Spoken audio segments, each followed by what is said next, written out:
aussi le colloque qui a été organisé par le syndicat des pharmaciens de Marrakech sur le thème de l'agonie, la pharmacie entre l'agonie et la continuité. Et effectivement, le thème était intéressant, c'est un thème d'actualité. Ça a donné l'occasion aux différents intervenants de traiter ce thème et surtout de sortir avec des résolutions qui sont à la hauteur de la conjoncture. Effectivement, on peut dire que la pharmacie passe par, depuis le 19 décembre, donc la date du nouveau décret, il y a une pharmacie. Avant le 19 décembre, une pharmacie qui s'annonce après le 19 décembre. Il y avait un business model qui était axé sur un prix qui est le PPM, et qui lui-même, en fait, est, comme tout le monde le sait, découle du décret de 1969. On partait du PPM, donc du prix de vente public, et sur lequel on fait marche arrière, c'est-à-dire on donne au pharmacien sa marge qui est de 30, le grossiste sa marge qui est de 7, parce que c'est important de le savoir, il achète à 70, il vend à 100, et on revient donc et on arrive au prix grossiste et prix fabricant. Dans la nouvelle approche, et c'est une approche qui est basée, sur le prix fabricant, hors taxe, et puis sur un coefficient qui donne directement le prix, le PPV, qui est le prix de vente. La nouveauté, c'est qu'avant, le pharmacien gérait une seule marge. Pour le médicament qui est 30%, pour le lait qui est de 15%, aujourd'hui, il doit gérer deux marges et un forfait. Et les médicaments, il va gagner 34, les médicaments 30, et puis il y a des forfaits sur certains médicaments chers qui sont de 300 ou de 400 dirhams. Cela veut dire que c'est une autre approche à se faire au niveau de la pharmacie, une nouvelle organisation, et le pharmacien doit se préparer pour ça. Et je pense que le colloque, justement, a été l'occasion pour préparer ce pharmacien et à travers lui le sensibiliser le citoyen sur ce passage très important parce que certaines anomalies devraient se faire depuis longtemps, ça s'est fait maintenant. Bon, ça s'est fait en bloc, mais ça s'est fait. Ça aurait pu se faire d'une façon, je vais dire, souple et progressive. Maintenant, ça s'est fait en un bloc. Et la provision, maintenant, on n'a pas le choix. Et il faut qu'il intègre cette réalité. Et il faut la positiver. Parce qu'il ne faut pas se concentrer uniquement sur la baisse. La baisse, oui, c'est vrai, il y a baisse, mais c'est aussi une occasion de réparer certaines anomalies. C'est une occasion d'élargir l'accès aux médicaments et c'est surtout une occasion pour élargir le marché de la pharmacie si les choses se passent bien. Parce que un marché qui évolue autour de 2 à 3%, voire 4% en unité, reste très faible. Un marché qui reste dominé par le princeps. Ce princeps qui va en fait aussi être plus accessible. Cela veut dire que les business models vont se mettre en place. Et le pharmacien est interpellé, cette fois-ci pas uniquement en tant que pharmacien, mais en tant qu'homme d'entreprise.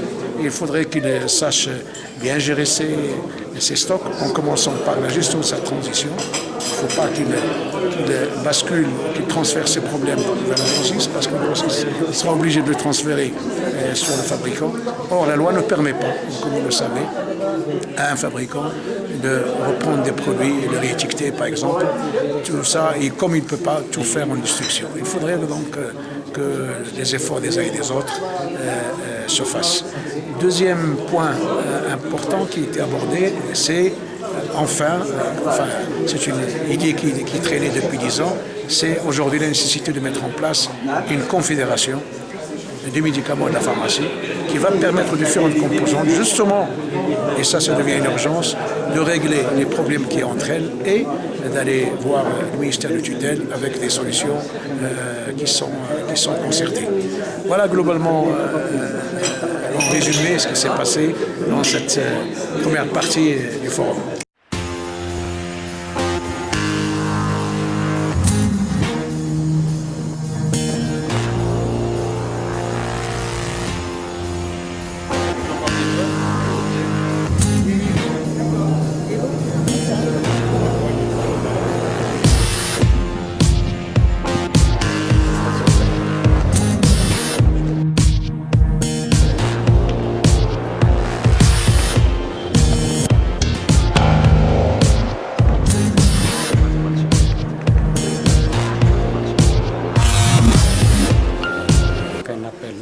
Pharmaciens pour qu'ils transcendent leurs divergences et qu'ils travaillent ensemble pour un projet unique de la profession.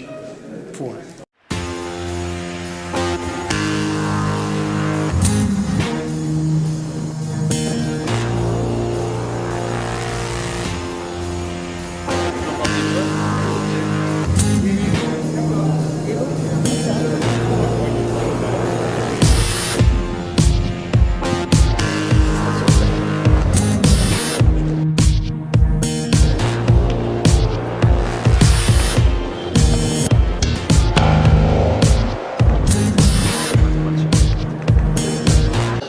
Il faut adhérer autour d'un programme national pour le bonheur de tous. Et ce sera peut-être un point d'union qui fera la force. C'est tout ce que je souhaite pour les pharmaciens. L'avenir peut être souriant, mais ensemble, tous ensemble. Merci.